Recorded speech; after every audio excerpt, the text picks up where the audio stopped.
दोस्तों, एक जदीद तरीन जहाज आसमान की बुलंदियों में उड़ता हुआ सैकड़ों लोगों के ख्वाब और उम्मीदें लिए और फिर लम्हे में सब कुछ खत्म हो गया। ना कोई चीख, ना कोई मदद की पुकार, ना ही कोई निशान, बस समंदर की गहराइयों में गायब। एक पूरी फ्लाइट 228 जाने कैसे राज बन जाती हैं। ये कहानी है एयर फ्रांस फ्लाइट 447 की, जो एविएशन की तारीख का सबसे बड़ा मुअम्मा बनी। एक ऐसी फ्लाइट जो रियो से पेरिस जा रही थी लेकिन कभी ना पहुंची। आइए जानते हैं इसके राज के पीछे क्या हुआ। ये बात है 31 मई 2009 की रात की। Air France flight 447 Airbus A330 203 जहाज दुनिया के जदीद तरीन मुसाफिर बर्दार जहाजों में से एक था। ये फ्लाइट ब्राजील के शहर रियो से फ्रांस के दारुल हुकूमत पेरिस जा रही थी। 216 मुसाफिर और 12 अमले के अरकान शामिल थे, यानी कुल 228 अफराद सवार थे। कप्तान मार्क ड्यूबस, जिन्होंने हजारों घंटों की उड़ान का तजर्बा रखा था, उनके साथ फर्स्ट ऑफिसर डेविड रॉबर्ट और पियर सेड्रिक बोनेन, दोनों ही माहिर पायलट्स थे। रियो के गैलियो इंटरनेशनल एयरपोर्ट से जहाज ने शाम 7:29 पर टेक ऑफ किया। मौसम कुछ खराब था,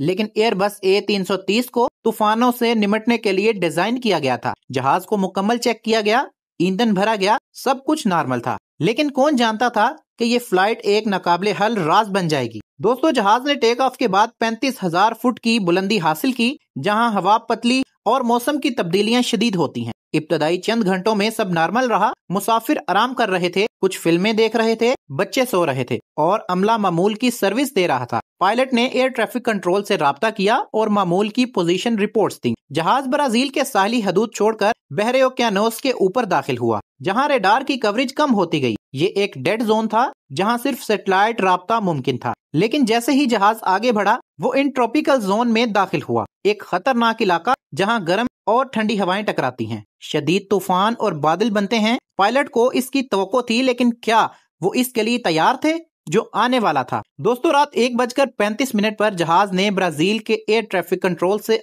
आखिरी रेडियो राब्ता किया। पायलट ने कहा, हम खतरनाक जोन में दाखिल हो रहे हैं, थोड़ी सी ट्यूर्बुलेंस होगी। इसके बाद मुकम्मल खामोशी, ना कोई कॉल, ना इमरजेंसी डिक्लेरेशन। रात 2:10 पर जहाज के खुदकार सिस्टम एक्रेस से कुछ वार्निंग मैसेजेस मौसूल हुए जो जहाज की हालत बताते हैं, लेकिन ये मैसेजेस वाज़ेह नहीं थे कि क्या गलत हो रहा है। जब जहाज डाकार सेनेगाल के रेडार रेंज में दाखिल न हुआ तो कंट्रोलर्स को तशवीश लाहक हुई। 200 कंट्रोल रूम में मॉनिटर पर जहाज का निशान गायब हो चुका था। एयर फ्रांस ने फौरी तौर पर अलर्ट जारी किया, लेकिन बहरे ओकियानोस की वस्तों में तलाश कहां से शुरू की जाए। जहाज गायब होना शुरू हो गया। सुबह होते ही खबर फैल गई, एयर फ्रांस फ्लाइट 447 गायब हो चुकी है। मीडिया में हंगामा बर्पा हो गया, खानदान एयरपोर्ट्स पर जमा हो गए, आंखों में आंसू और दिल में सवालात। फ्रांस और ब्राजील की हुकूमतें हरकत में आ गईं। क्या जहाज गिरकर तबाह हो गया? क्या उसे अगवा कर लिया गया? कोई सुराग नहीं मिल रहा था। बहरे ओकियानोस, दुनिया का सबसे बड़ा समंदर, ने जहाज को निगल लिया था। माहिरीन ने क्यास आराइयां शुरू कर दी।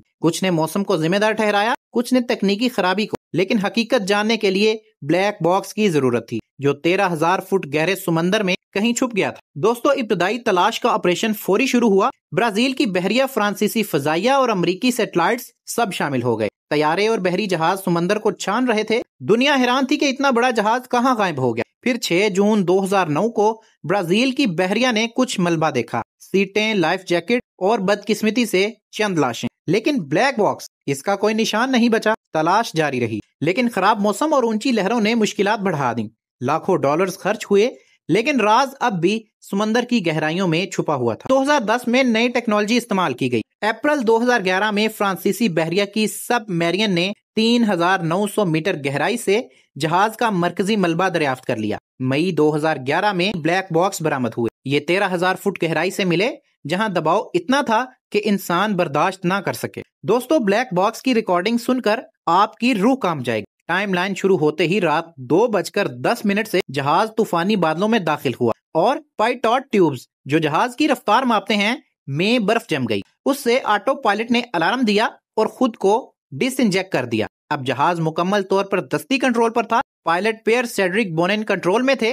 वो घबरा गए और जहाज का नॉज ऊपर खींच दिया। स्टाल से बचने के लिए नॉस नीचे करना चाहिए था। अलार्म्स बजने लगे, लेकिन पायलट सूरत हाल को समझ ना पाए। जहाज 38,000 फुट से गिरना शुरू हुआ। 3.5 मिनट में ये सीधा समंदर में जा गिरा। वॉइस रिकॉर्डर से आखिरी अल्फाज दिल दहला देने वाले थे। बोनेन ने कहा, हम गिर रहे हैं, कुछ समझ नहीं आ रहा, रॉबर्ट ने कहा, कंट्रोल खो दिया। कप्तान ने चीख कर कहा, क्या कर रहे हो? ये आवाजें अलार्म्स की आमेश के साथ खौफनाक थीं। तहकीकाती रिपोर्ट्स के मुताबिक हादसे की वजह इंसानी गलती, तरबियत की कमी और आलात की खराबी का मलगूबा था।